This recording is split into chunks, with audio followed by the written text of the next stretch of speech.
How to delete chat on Snapchat. Hey everybody, welcome back to our channel. In today's video I'm going to guide you on how you can delete chats on Snapchat, so make sure to stick with me till the end. Deleting chats on Snapchat is very simple. You just have to open up the Snapchat application and just make sure that you're signed into your account.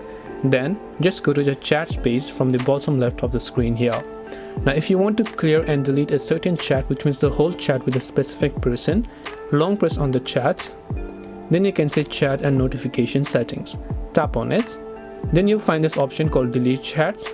You can set this to after viewing so that on future then all those chats will get automatically deleted. Or what you can do is go to chat settings again, then tap on clear from chat feed, and that way that chat will get successfully deleted. That's all it takes to delete chat on Snapchat. Hope this video was helpful. If you have any questions, feel free to leave them down below. Thank you for watching and see you soon in the next video.